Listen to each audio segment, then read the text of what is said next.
Auspicia este programa. Movicom Bell South.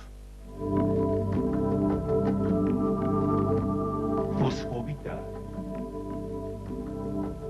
RCT Club Vacacional, para ser dueño de la mejor manera de vacacionar.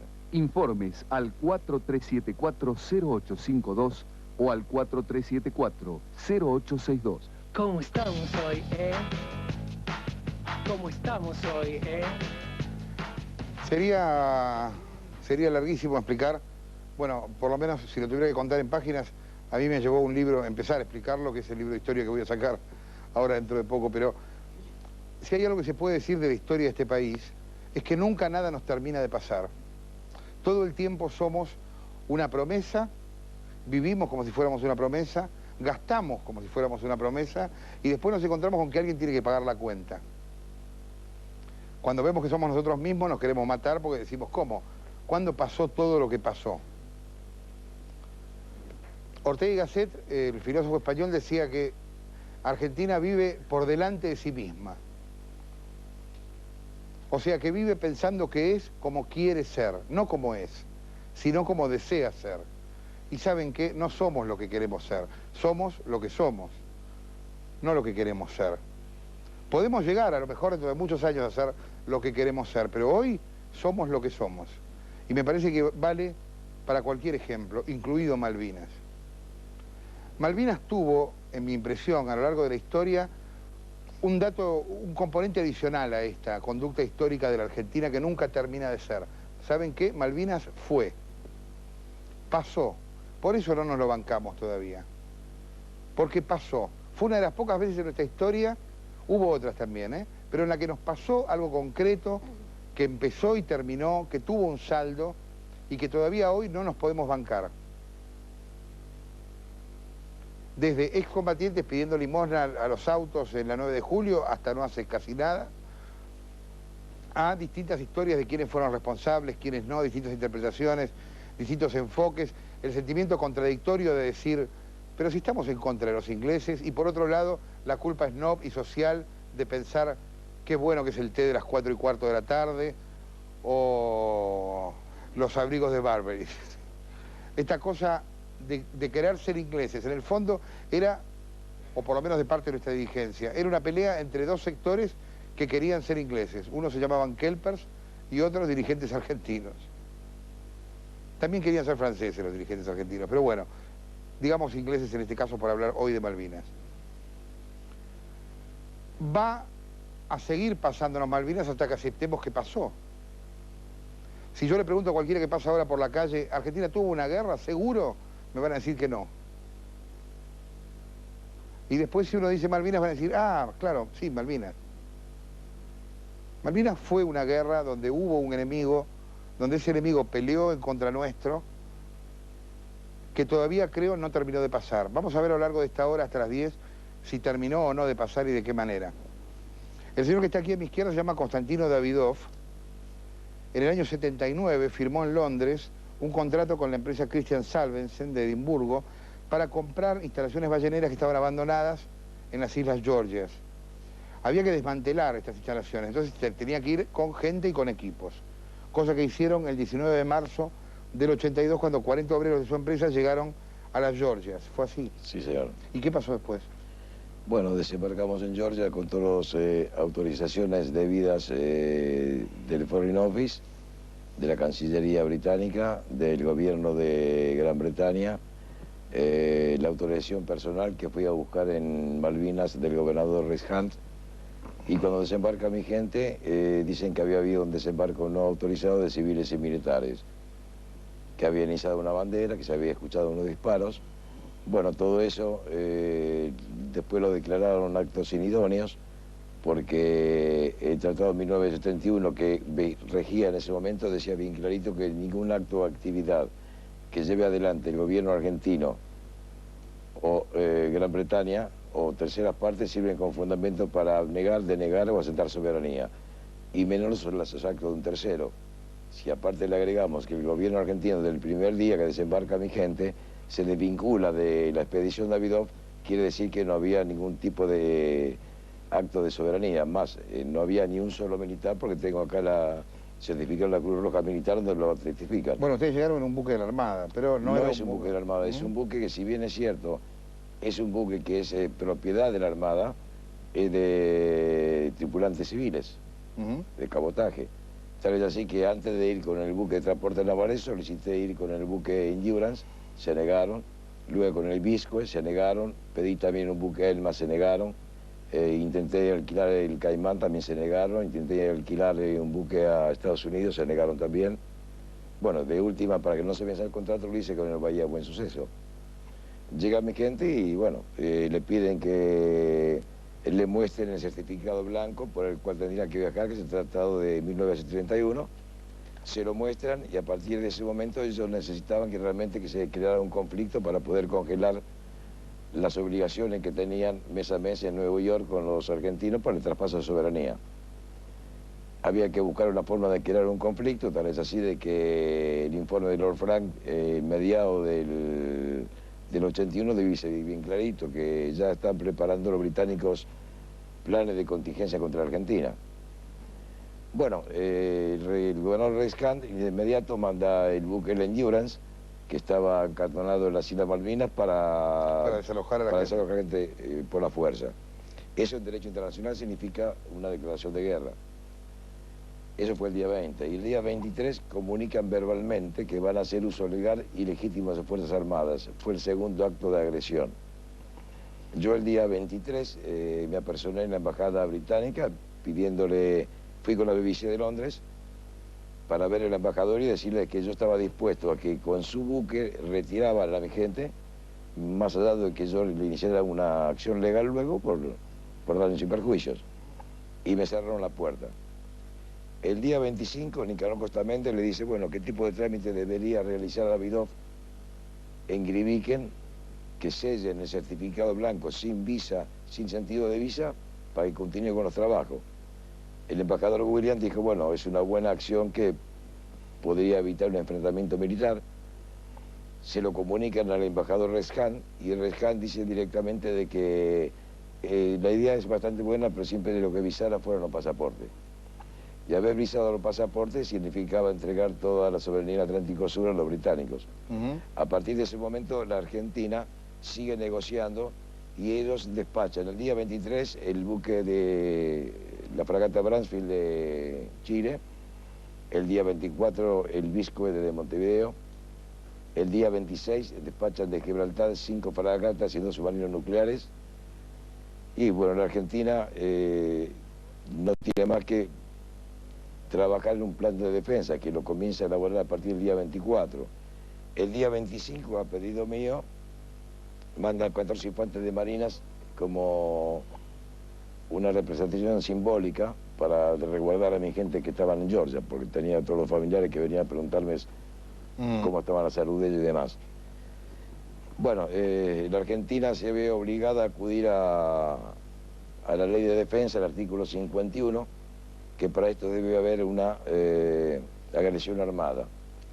La Carta de Naciones Unidas dice que antes de ejecutar ningún acto de legítima defensa debe presentarse ante Naciones Unidas y explicar realmente cuál es la agresión armada, y la Argentina así lo hace, y el primero de abril de 1982 se presenta ante Naciones Unidas y le explica de la agresión armada y que Gran Bretaña pertenece a desconocer el Tratado de 1971. Bueno, la Argentina, una vez que lo presenta, retoma las Islas Malvinas para dejar la flota en el medio del mar que venía avanzando y comenzó a desplegar las tropas en el continente. Pero tuvo noticias el general Vaquero que Chile había acantonado las 2/3 partes de sus tropas en el sur argentino. Ya el día 3 comenzaban a desplegar las tropas en el continente, pero lamentablemente al ver que se había un gran movimiento en la parte chilena, tuvieron que fortificar, o fortalecer, mejor dicho, la parte de la Patagonia y fortalecer Malvinas. Y bueno, después de ahí usted sabe ya cómo se desarrollan los actos bélicos. Lamentablemente cuando interviene el señor secretario de Estado, que era... ¿Secretario de Estado de Estados Unidos? De Estados Unidos, Hay. lo que hizo realmente es llegar a retrasar las negociaciones para que pudiera avanzar la tropa a la Task Force, y así fue que después interviene el señor Belaúnde de Terry, presidente del Perú, hace una propuesta al gobierno del Reino Unido, y la Thatcher dice que recibió la propuesta mucho posterior a que ella ordena el hundimiento del crucero General Belgrano, que estaba navegando fuera de la zona de exclusión y con rumbo suroeste. Usted hizo varias querellas contra el Reino Unido que están ahora a punto de salir. Hice 2 querellas contra el Reino Unido, así que está a punto de salir, correcto. En las querellas que yo hice al Reino Unido, lamentablemente no se presentaron. Lo único que presentaron es una nota pidiéndole al Ejecutivo de que verían con buen agrado que estas 2 causas judiciales no continúen a fines de no haber agravado nuestras relaciones entre nuestros 2 países. Quiere decir que el Reino Unido hace presión al Ejecutivo, que el Ejecutivo presiona al Judicial, y el Judicial... Yo pensé que eso era de facto, pero ya me di cuenta que con el tiempo eso es de iure ahora. O sea, ellos tienen derechos sobre la Argentina, que no es cuestión de hablarlo ahora porque llevaría mucho tiempo por unos tratados que se firmaron, que la Argentina por el cual jamás podrá salir del pozo que está inmerso. O sea, nunca más en la vida. Si no realmente se atienden esas cosas que son las principales. ¿Y ahora qué pasa con los juicios entonces? Bueno, los juicios están en ejecución de sentencia, no han salido todavía porque el juzgado... ¿En tribunales dónde? En Juzgado Federal Administrativo. Juzgado número 5, Secretaría número 9, lo que ocurre es que están tapados con la medida precautoria del corralito y bueno, no pudieron continuar con la causa. Pero yo pienso que en 30 días más ya están en las calles y se podrá llegar a ver cuáles son los resultados. Lo que yo realmente me admiro es que si cualquiera que fuera el resultado del juicio, la seguridad jurídica que nos quiere imponer el señor Bush o la Comunidad Económica Europea, pienso que desaparece totalmente, porque ¿qué empresa angloamericana que está protegida ahora por la ley de inversiones, que fue la que al país lo arrasó en el momento que está hoy sucumbido, pueden hablar de seguridad jurídica en el momento de que ellos no declararon la guerra, tanto Estados Unidos como Inglaterra? Pues la declaración de guerra fue, Inglaterra la hizo esta declaración de guerra, pero Estados Unidos nos declara la guerra cuando nos hace el veto del exceso del Consejo de Seguridad. Ahí había imágenes de la factoría de Davidoff en las Georgias. ¿Las tenemos por ahí? Ah, estamos viéndolas ahora. Bueno, si quiere le cuento. La factoría, eran 4 factorías balleneras que albergaban 2.100 personas, las cuales eran abastecidas una vez por año, y cada una era autónoma, o sea, tenía grupos electrógenos, tenía hospitales, tenía cines, tenía gimnasio, fábrica de buques, procesamiento de ballena, tenía almacenamiento de combustibles y tenía herramientas para poder subsistir durante un año, que venían y relevaban a la gente y se llevaban los subproductos. Ahí se cazaban aproximadamente 9 ballenas por día, las cuales dejaban un promedio de 1 millón de pesos cada ballena. Después se hicieron todos los demás productos en otro tipo de forma, pero en ese momento dejaban esa ganancia. Rafael Wallman, que debe estar por ahí. Vení, siéntate. Fue el único fotógrafo, el único reportero gráfico del... ¿Qué tal? ¿Cómo andás? Hola, ¿cómo estás? Del mundo, Sí. que cubrió el desembarco de las tropas argentinas y la rendición de los ingleses en Malvinas, a la rendición a los ingleses en Malvinas el 2 de abril del 82. Te tocaron cubrir las 2 cosas. Me tocaron cubrir las 2 cosas. En realidad estaba desde el 23 de marzo. Digo eso porque fue el día que se publicó en los medios argentinos lo que estaba pasando en Georgia. Entonces volé ya con algún nivel de conflicto en el aire, si bien en Malvinas teóricamente no estaba pasando nada. Pero lo que fui a hacer es una nota... fuiste en ese momento por Gama, para Gama. Fui a hacer una nota color a raíz de las negociaciones que había en Nueva York, una nota magazine, como se llama, para mostrar cómo vive la gente, qué son esas 2 islas perdidas ahí en el medio del océano, qué hace la gente, de qué viven, la esquila, los colegios. Hablé 2 veces con Hunt, bien, hasta que, bueno, ellos lo supieron antes que acá, que en el continente. O sea que te sorprendió la guerra ahí, digamos. Me sorprendió la invasión argentina ahí, fue como se vivió. Claro, ahí y claro. que ellos todavía hoy siguen diciendo que la invasión fue muy traumática para ellos. En realidad, el gobernador la anunció a las 7 de la tarde, ahí se come muy temprano, estábamos cenando en el hotel, en el Lapland Goose, y la radio en ese momento no emitía por aire, sino había un parlante en las casas con un cable, y el fulano que empezaba a hablar directamente, no sintonizabas nada. Y el gobernador, con una voz muy pausada, dijo que era inminente una invasión argentina esta noche. ¿Qué pensaste en ese momento? No lo podía creer. O sea, no podía pensar solo, porque tenía todas las miradas de toda la gente del comedor diciéndome, decía algo. Dije que pensaba que Costa Méndez, que era el canciller en ese momento, había dicho algo y se había malinterpretado de alguna manera, y mucho más no pude decir. Que no, realmente me parecía que Argentina no podía invadir nada, visto desde nuestro punto de vista. Sí, claro. ¿Pero qué pensaste? ¿Cómo salgo de acá? ¿Me quedo? ¿Qué? No, bueno, pensé, nada, encubrirlo todo. O sea, fui a tratar de recabar información, a hablar con el vicecomodoro Gamen, que era el representante del ADE, que casualmente, y después se vio que no fue casual, estaba acompañado por Gilobert, que era el anterior a él, y que vino ya con una misión. Ellos negaron absolutamente todo, dijeron que no sabían nada. A un grupo de argentinos que había trabajando ahí, de YPF, de Gas del Estado, los encerraron en la municipalidad, en el Town Hall, y a mí, de alguna manera, me respetaron un estatus de periodista, pero intenté hablar con Rex Hunt, hablé con él, tenía la barba de un día, o sea que se nota que no había dormido por lo menos una noche, y me dijo, mira, te ofrezco que te quedes en la casa de al lado mío, que es la casa de Bonner, que es el chofer, porque los Marines tienen orden de tirar a matar. Eso habrá sido a las 2 de la mañana.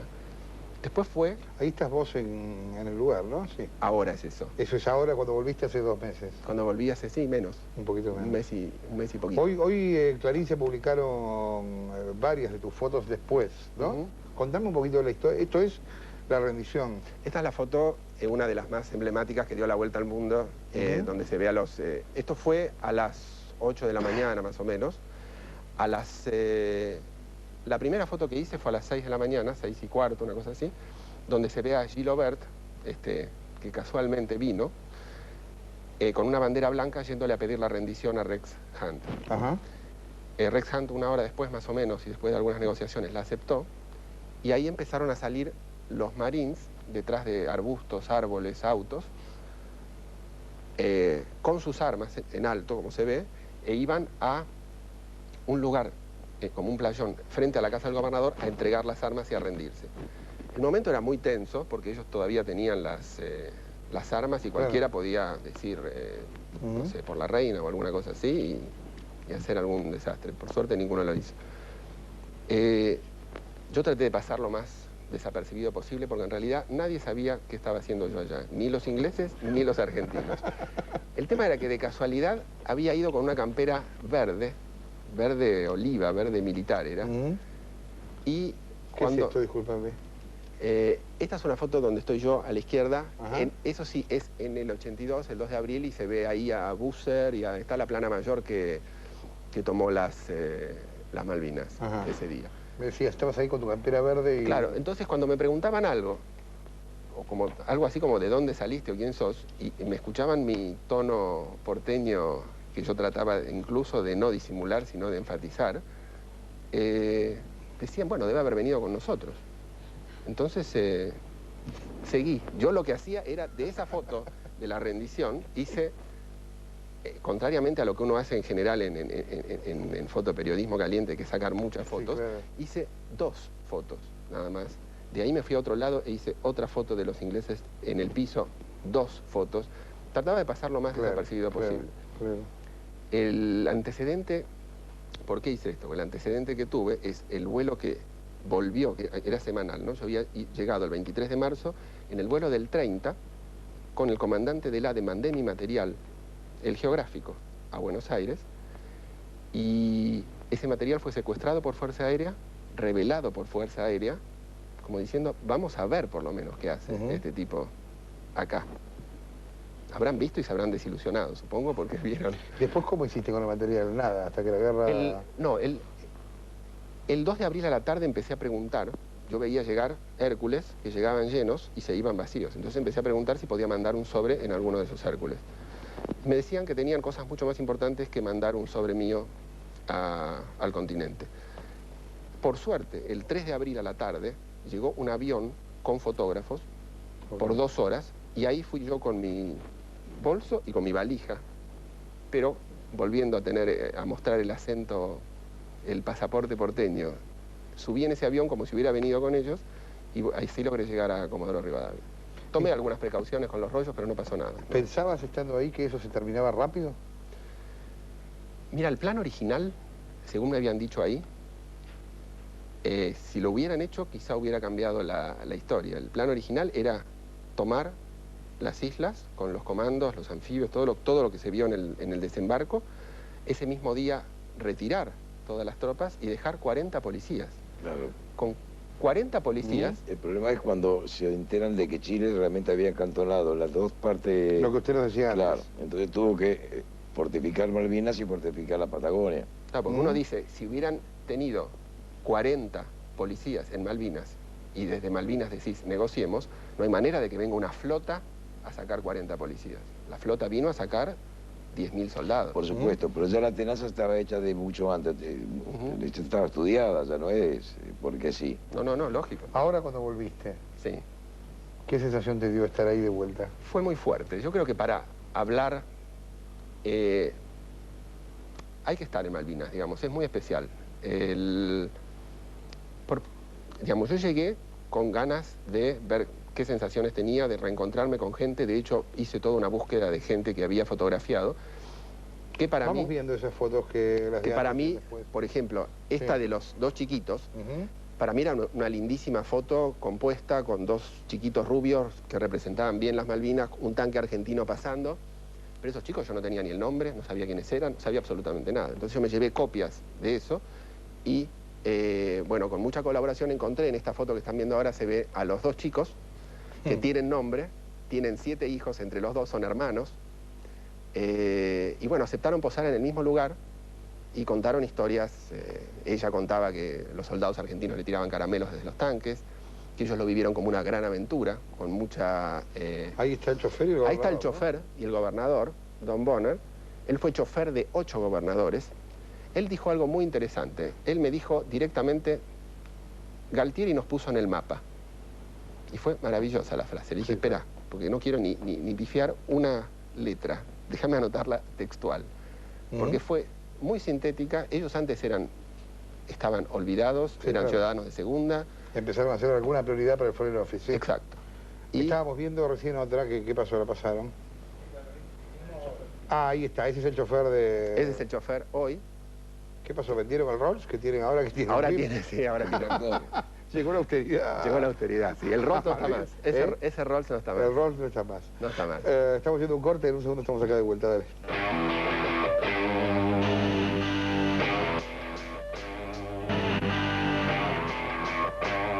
Un poco de presente, de actualidad en esta noche en la que estamos hablando de Malvinas.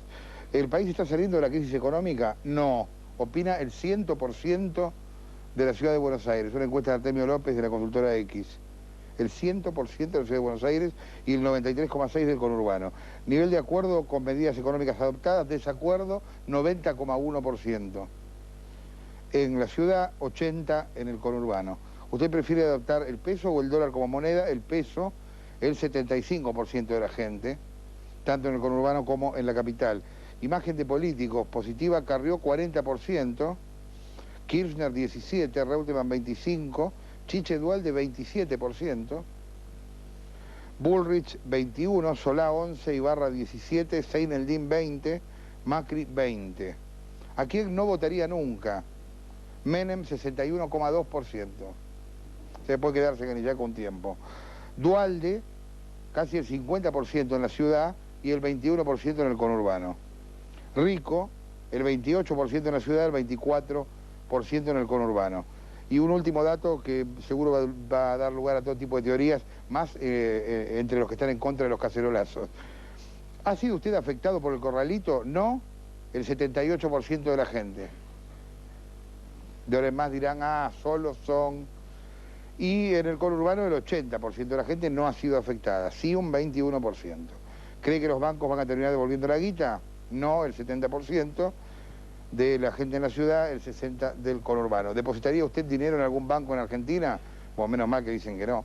94% de la gente dice que ni en pedo depositaría nada en ningún lugar. ¿El gobierno qué le pasa con las retenciones? ¿Está viendo si aumenta las retenciones en dónde? Sí, hoy que debería haber sido un día tranquilo para el gobierno, fundamentalmente para el equipo económico, bueno, se ha transformado casi en una pesadilla, por lo menos en lo que hace al tira y aflojes que hay en este momento por el tema de las retenciones. El ministro de Economía, Rem Lenikov, está decidido a aumentar las retenciones. Esto cuenta con el aval del Fondo Monetario porque es una manera genuina, rápida, de captar fondos en un momento en que cae la recaudación impositiva. Pero es muy interesante, Jorge, lo que está pasando, porque cuando se habla de las retenciones, vamos a ver cuál es el porcentaje que aplican, se habla de que se irían a un 20%, recordad que era el 10 los productos primarios y el 5 la manufactura de origen agropecuario y el 20 el petróleo. Se irían al 20, pero incluyen que se irían al 20 las retenciones para la exportación de aceite y de harina. Esto ha generado un gran malestar en las empresas del ramo. Muchas incluso llegan al 50% en lo que hace a sus exportaciones, en el caso, por ejemplo, de las harinas. Pero el gobierno, cuando le argumentan que esto es una locura, que es recesivo... Bueno, aumentó el 100% el precio. Bueno, más, claro, se agarran de lo que aumentó de diciembre hasta ahora los precios. Por ejemplo, hoy yo chequeaba, la bolsa de 50 kilos de harina en diciembre estaba a 10 pesos. Hoy está 36 masiva. 300%. El aceite aumentó el 150%. Es decir, que el gobierno aprovecha, por un lado, a garantizarse fondos a través de las retenciones.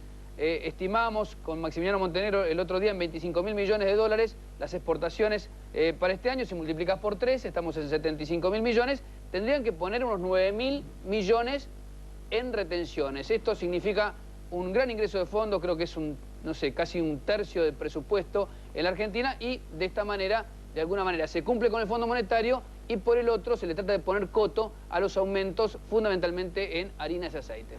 Horacio Barbige escribió hace ya un tiempo y ahora reeditó y completó Malvinas, la última batalla de la Tercera Guerra Mundial. ¿Qué fue Malvinas, Horacio? Malvinas fue un gran operativo de desinformación sobre el pueblo argentino. Fue una irresponsabilidad, según contesta el 53% de las personas entrevistadas por Clarín hoy, una maniobra política según el 40%, una provocación según casi el 1% y una decisión heroica según el 5,5%. El libro que yo escribí, que se reedita en estos días, es un análisis de la Guerra de las Malvinas como una continuidad de los engaños que se ejercieron sobre la población argentina durante los años de la dictadura previos a la ocupación de las Malvinas. Y hay en el libro un análisis muy detallado, muy minucioso, de la acción psicológica que durante la guerra se dirigió no a engañar al enemigo británico, sino a engañar a la propia población argentina. En todas las guerras hay acción psicológica y desinformación, en todas las guerras se trata de engañar al enemigo. Pero en esta guerra, la conducción de la dictadura argentina intentó engañar al propio pueblo argentino. Los ingleses también intentaron engañar, pero intentaron engañar, y lo lograron, a la conducción argentina. Por ejemplo, el 1 de mayo atacaron y bombardearon la capital de las islas, Puerto Argentino, a partir de lo cual la conducción argentina dio por sentado de que ahí iba a ser el desembarco. Y los ingleses, en cambio, dieron la vuelta y desembarcaron por San Carlos. En cambio, el tipo de engaños que la dictadura argentina realizó en ese momento es de este tipo, por ejemplo.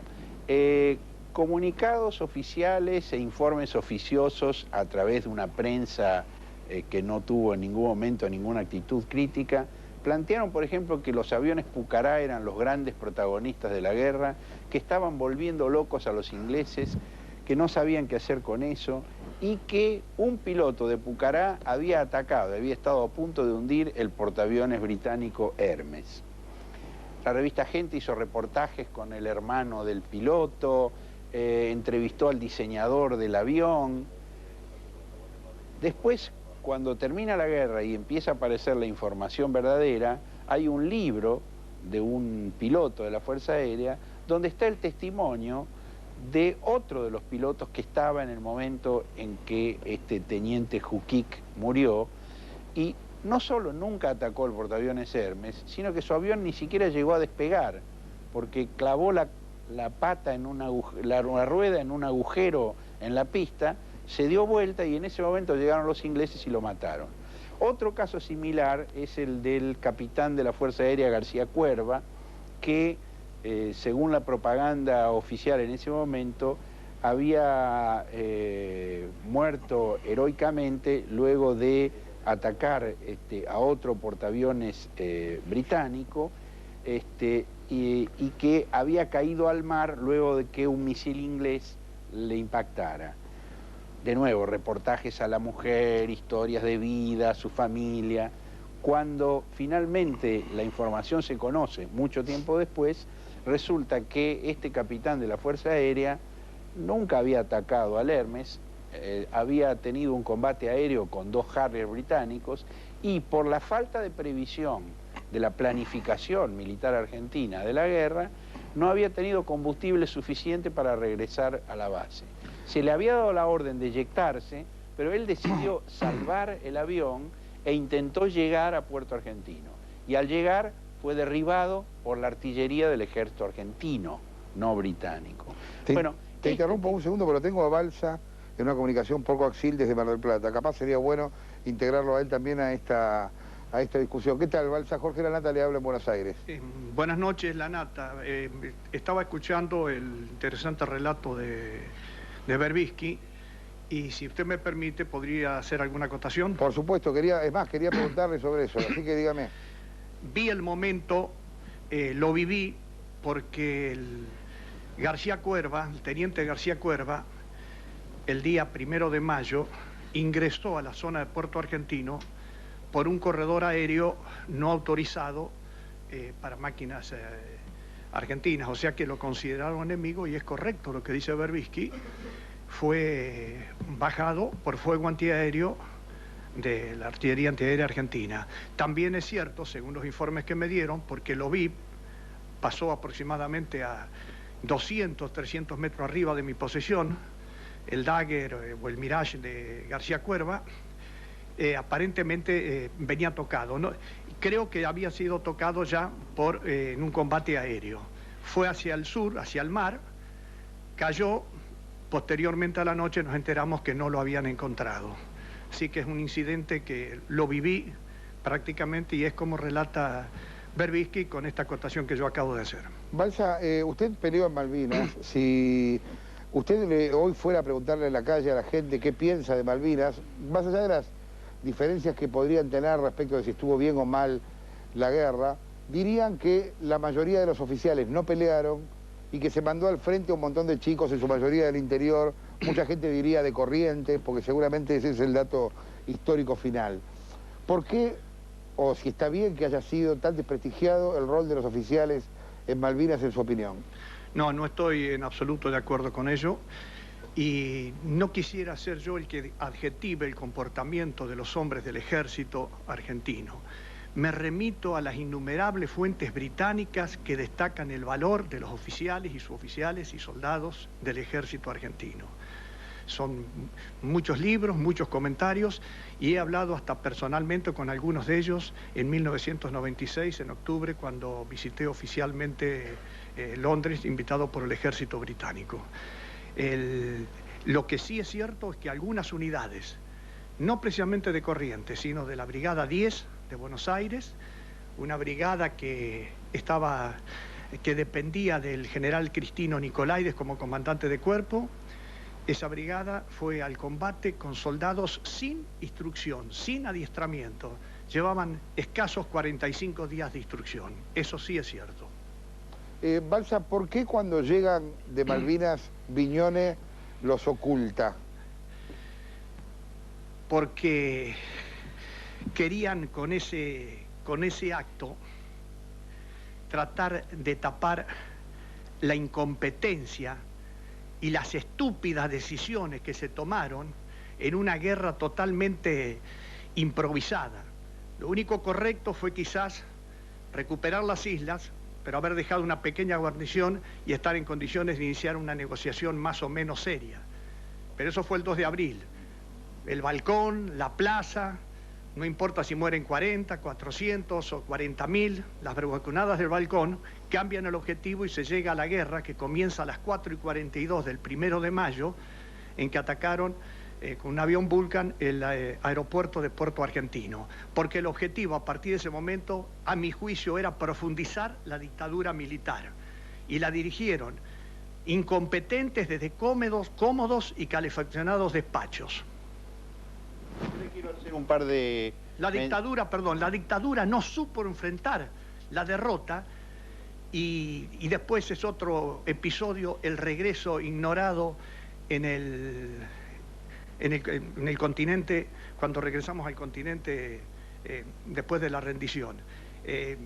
Yo creo que no hay que confundir, a mi juicio, la gesta de Malvinas de una lucha por un sentimiento para todos los argentinos, una cosa aglutinante, el sentir de eso incuestionablemente argentino con Galtieri o con la dictadura militar. Desgraciadamente, las decisiones políticas en las cuales todos los veteranos no participamos fueron tomadas por incompetentes desde Buenos Aires. Yo le quiero leer un par de afirmaciones de distintas fuentes que están en mi libro y le quiero pedir su opinión sobre cada una de ellas. ¿Cómo no? Por ejemplo, el general Menéndez, que era el gobernador militar de las islas, le dice, según su propia declaración posterior al general inglés Jeremy Moore, que dado que las tropas argentinas iban a estar bajo sus mandos naturales después de la rendición, e iba a ser menester mantener la disciplina en una amplia zona, se les dejara a los oficiales argentinos el uso de sus armas para defenderse de sus propios soldados. Desconozco porque ese día yo no estuve prácticamente durante todas las operaciones desde el día 13 de abril que llegué hasta el 14 de julio, que después de estar un mes como prisionero de guerra junto con aproximadamente 400 oficiales y algunos pocos soldados, regresé, lo vi en escasas oportunidades al general Menéndez. Todo lo que a mí me consta, en lo personal y también de otros oficiales, eso no es exacto. Al contrario, después de la derrota, yo he vivido episodios que me conmovieron, como el día 16 de junio, que teníamos que dirigirnos hacia el sector del aeropuerto. Yo llevaba mi bolso porque fuimos a Malvinas sin mochilas, con bolsones. La improvisación fue total por los irresponsables que nos llevaron a esta guerra. Yo llevaba mi bolsón sobre el hombro y vinieron 2 soldados correntinos y me dijeron: mi teniente coronel, deme su bolsón. Le digo: no, ¿cómo le voy a dar? Nosotros le vamos a llevar por turno su bolsón, no queremos que los ingleses lo vean portando un bolsón. Bueno, eso... Estas cosas creo que así se ha dado también con otros Eso jefes. se ha dado con algunos, pero también se ha dado lo opuesto. Hay un libro de un periodista que se llama Edgardo Esteban, que fue soldado conscripto en las Malvinas, que cuenta exactamente lo contrario. Bueno. Cuenta cómo los tenientes primeros, que eran sus jefes, los obligaban a ellos a llevar toda su impedimenta cargados como hormigas, mientras ellos se ocupaban de salvar su colección de cassettes. De modo que hubo lo que usted cuenta seguramente y hubo también lo otro. Le voy a leer otra. Sí, me remito, Berbisky, a transmitir, a dar una opinión sobre mi vivencia. Por supuesto. Un periodista británico cuenta que los esfuerzos de relaciones públicas de la dictadura argentina sobre los habitantes de las islas fracasaron cuando los kelpers vieron el modo en que los oficiales militares argentinos trataban a sus propios hombres. Un comentario que el periodista británico escuchó a menudo decía: temíamos que nos trataran a nosotros como trataban a su propia gente. Bueno, desconozco también eso. Yo tuve un breve pero muy respetuoso y considerado trato con algunos isleños. Los isleños son ingleses y creo que en las negociaciones hay que respetarlos y no ignorar los intereses de los isleños. Yo también he leído un corresponsal inglés que decía que había comprobado las mentiras sobre el proceder fascista de los oficiales argentinos. Eso lo leí también en un libro, un comentario de un corresponsal inglés. Por eso, a veces reitero que la primera víctima de la guerra es la verdad.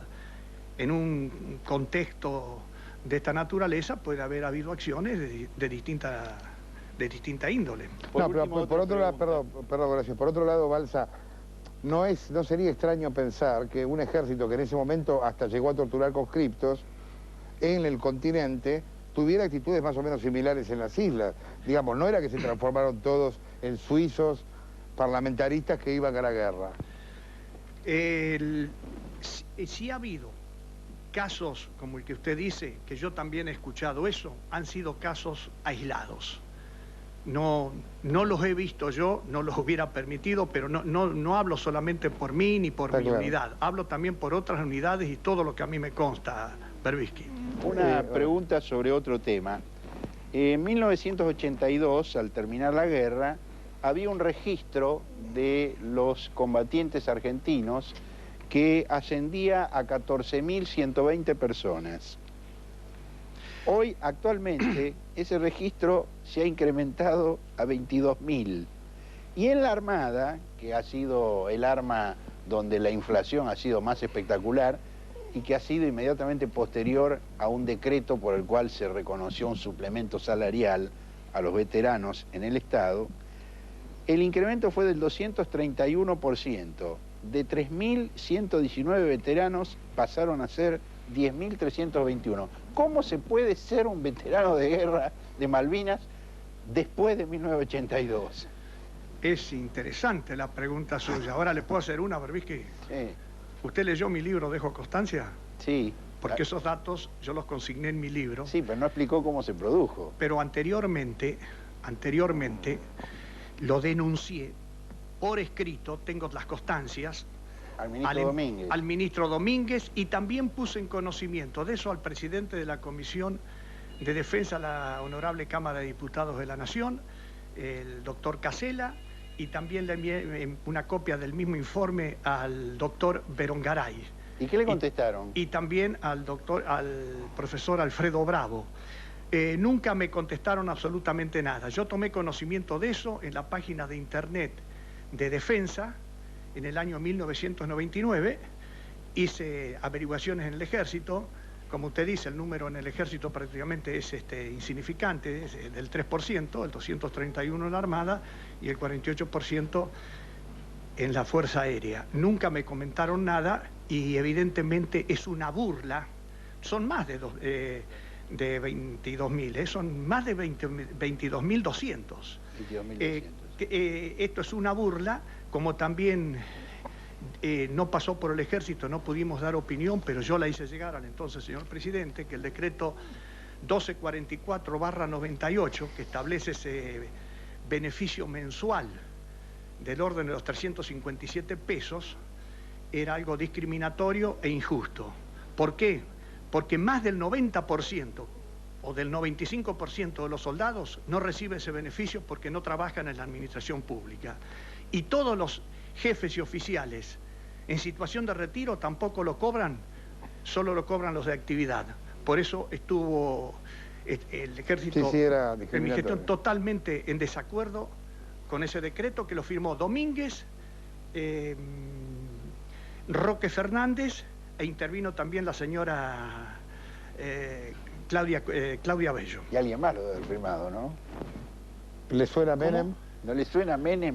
Por supuesto, no. No, bueno, por eso. Descarto que si es un decreto del Poder Ejecutivo Nacional, el Poder Ejecutivo está firmado, lo ha firmado el Poder Ejecutivo Nacional, que es unipersonal, y evidentemente lo ejerce la persona del Presidente de la República. Balsa, le agradezco mucho que se haya molestado hasta ¿Me las instalaciones de un canal ahí en Mar del Plata. Tengo que cortar ya porque se corta.